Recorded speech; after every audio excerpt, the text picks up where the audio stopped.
Pour qu'un réseau mobile fonctionne, il a besoin de deux infrastructures principalement. D'un côté des pylônes qu'on appelle des infrastructures passives et de l'autre des antennes qui sont plus actives puisqu'elles émettent le signal. Une TowerCo, c'est une entreprise qui s'occupe des infrastructures dites passives. On va voir ensemble pourquoi c'est une activité stratégique. Bonjour Nicolas Roy. Bonjour Delphine. Vous êtes le directeur général du groupe Totem, donc société de gestion des pylônes pour antennes mobiles, donc on appelle les TowerCo. Aujourd'hui, Totem, c'est une TowerCo européenne qui est détenue à 100% par Orange. Vous nous dites pour autant, c'est quand même une filiale complètement indépendante puisque vous allez travailler pour l'ensemble des opérateurs qui le souhaitent. Est-ce que c'est une nouvelle activité véritablement pour Orange là, que vous développez puisque Totem n'existe de manière opérationnelle que depuis novembre dernier? Oui, alors les opérateurs ont toujours déployé des pylônes et sur ces pylônes, des infrastructures actives, des antennes pour diffuser le signal sur le territoire. Alors ce qui est nouveau, c'est qu'on observe un grand mouvement de séparation en ce moment dans l'industrie des télécommunications entre les infrastructures passives, typiquement les sites mobiles, les tours, les pylônes, et puis les équipements actifs et le service qui est opéré par les opérateurs. Là, ce en quoi, effectivement, on s'inscrit dans ce mouvement de séparation, qui est un mouvement... Donc deux activités, vous nous dites, qui commencent à se séparer, enfin à vivre indépendamment l'une de l'autre, mais pour l'instant on trouve les mêmes acteurs, puisque c'est le même opérateur Orange qui va opérer les deux. Alors les activités maintenant sont bien séparées. La filiale Totem est totalement autonome, et son enjeu justement, c'est d'arriver à fournir, pas seulement à Orange, mais à l'ensemble des opérateurs, ce service d'accueil de leurs équipements de manière totalement neutre, équivalente pour l'ensemble des opérateurs. Et pourquoi ce choix stratégique justement de différencier ces deux activités? Parce que c'est une activité qui prend de l'ampleur? Alors c'est une activité qui prend de l'ampleur, c'est un mouvement qu'on observe partout dans le monde et en Europe, qui permet de bien valoriser ces fameux sites, ces tours, qui correspondent à des contrats extrêmement longs, une vision long terme du business, et puis des activités de services qui sont plus court terme, avec des technologies qui sont renouvelées fréquemment sur ces pylônes. Alors en quoi ça reste une infrastructure clé à partir du moment où on la nomme passive? En fait, il s'agit juste d'un pylône. Oui, mais quand on regarde ce qui fait la richesse d'un opérateur, c'est dans un premier temps ces fameux sites. C'est-à-dire que le territoire doit être en quelque sorte éclairé, doit être couvert par les opérateurs, avec un site tous les 400-500 mètres en zone très dense comme à Paris, quelques kilomètres de distance en zone rurale, et c'est vraiment cette grille de sites qui fait la richesse des opérateurs. Et donc en premier lieu, un réseau mobile, c'est une grille de sites. Et après, ce sont des équipements, effectivement, qu'on vient placer sur ces sites, au gré des technologies et au gré du signal qu'on doit diffuser. Ça doit être très compliqué aujourd'hui de trouver des nouveaux sites. Alors effectivement, c'est compliqué. Il faut absolument arriver à mettre d'accord les parties prenantes, donc le bailleur qui nous loue son terrain, les opérateurs, bien sûr, qui sont intéressés par des localisations très précises, les collectivités locales, différentes personnes. Et le propre de Totem, c'est d'échanger avec tous ces partenaires pour arriver justement à trouver les bons emplacements, à trouver le meilleur compromis qui satisfasse chacun. Mais on pourrait penser que c'est plutôt une activité en décroissance, puisqu'il y a déjà énormément de pylônes installés. Alors de nouvelles antennes à poser dessus, mais enfin, il y a déjà beaucoup d'infrastructures qui sont présentes. Quelle est la perspective de croissance dans ce domaine? Le besoin en connectivité n'a jamais été aussi élevé. Davantage n'a jamais été aussi élevé parce qu'on se rend compte qu'en fait, plus ça avance, plus nos smartphones communiquent, plus on invente des nouvelles applications, plus le besoin est essentiel. Et donc, avoir une connectivité qui soit parfaite, qui soit totale, qui couvre l'ensemble du territoire, dans les zones très rurales comme dans les zones très denses, c'est capital. Donc, on n'a pas fini d'aménager le territoire. On n'a pas fini d'aménager le territoire. Et d'ailleurs, alors, ces acteurs, les TowerCo et Totem, sont là non seulement pour couvrir, je dirais, le réseau tel qu'on vient de le décrire, mais également ces lieux spécifiques que sont les zones très denses, les salles de spectacle, les salles de sport, les lieux de transport. Voilà, c'est des endroits où, du fait du confinement de ces endroits, l'installation est compliquée. Et donc là, les acteurs comme les TowerCo et comme Totem sont des acteurs neutres qui proposent d'emblée de couvrir pour l'ensemble des 4 opérateurs en France.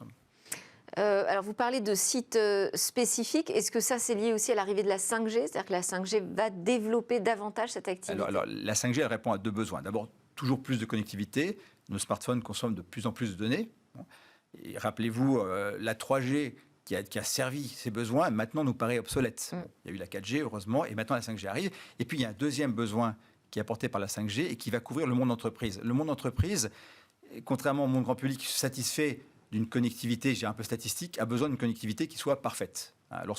L'activité industrielle repose sur un smartphone ou sur un objet connecté, il faut que ça couvre parfaitement. Et c'est là où, effectivement, encore une fois, on a besoin d'avoir une couverture du territoire de par les TowerCo, de par Totem, qui soit parfaite, je dirais, quasi parfaite. Alors, le choix de Totem, du nom, est assez étonnant. Vous dites les infrastructures mobiles sont devenues les totems de notre civilisation numérique. C'est-à-dire Oui, alors le nom... des emblèmes protecteurs même.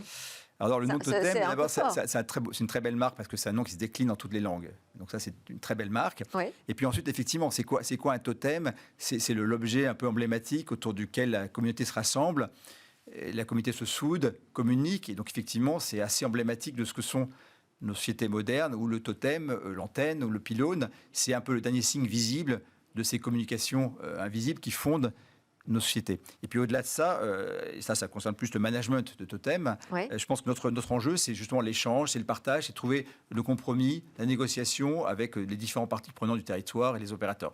Et donc, voilà, Vos clients, pourquoi ce sont c'est une les belle autres marque. opérateurs Et nos clients, uniquement nos Ce sont clients que des sont tous les opérateurs opérateurs. Ouais. Sont tous les opérateurs en premier lieu, et ce sont également d'autres exploitants qui ont un intérêt à trouver des infrastructures hautes. Alors, il y a les réseaux, par exemple, publics, safety, qui permettent de diffuser les signaux des pompiers, de la gendarmerie, de la police. Il peut y avoir aussi des réseaux qui intéressent l'industrie, pour relier les objets connectés à des applications métiers. Donc ça va bien au-delà des opérateurs, même si en premier lieu, ce sont les opérateurs, nos clients. Et alors, on disait que c'était donc une infrastructure clé pour le développement des télécommunications.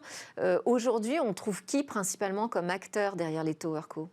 Alors derrière les TowerCo, En Europe, pas qu'en France. Alors nos fournisseurs, vous voulez dire nos fournisseurs. Non, je veux dire, les entreprises aujourd'hui derrière les TowerCo, qui sont-elles? Donc, vous êtes un exemple, un opérateur. Alors il y a une concurrence assez forte dans le domaine des TowerCo en Europe et aux États-Unis, avec des acteurs d'abord aux États-Unis qui sont mis en place depuis le temps. Et puis en Europe aussi, il y a en ce moment une tendance à la consolidation de ces activités de fourniture de tours. Mais ce sont principalement des entreprises qui viennent du monde des télécoms.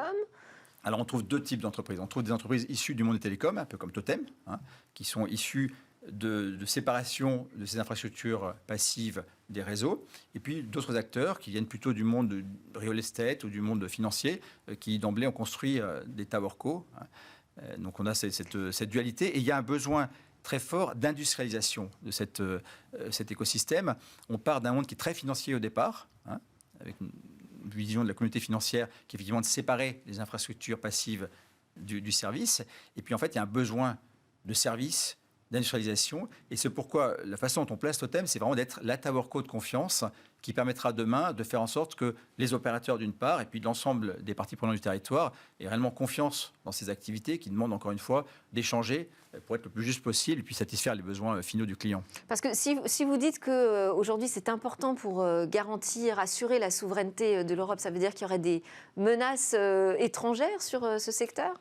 Alors, il n'y a pas de menace a priori étrangère, mais c'est important que ces infrastructures, effectivement, on en fasse un vrai business, une véritable industrie, avec effectivement une précaution particulière s'agissant d'infrastructures qui sont sensibles. On peut faire le parallèle avec les câbles sous-marins ? Ou jusqu'ici, jusqu'à un certain temps, seuls les opérateurs en fait étaient ceux qui posaient ces câbles sous-marins, et aujourd'hui on voit que ce sont des GAFAM qui s'en emparent. Est-ce qu'on pourrait avoir la même histoire sur les pylônes ? Oui, alors, en tout cas c'est important que ces infrastructures qui pour le coup sont, contrairement aux câbles sous-marins qui sont en eau internationale, sont sur le territoire, restent effectivement, je dirais, contrôlées par des acteurs qui peuvent assurer la souveraineté de ces infrastructures dans le long terme. Bon, très bien. Merci beaucoup, Nico Laura, directeur général du groupe Totem. Donc Totem, notre coworco européenne et française. Merci beaucoup pour vos explications. À suivre dans Smart Tech à la une, on va parler de ce plan de transformation de la police à 8 milliards d'euros.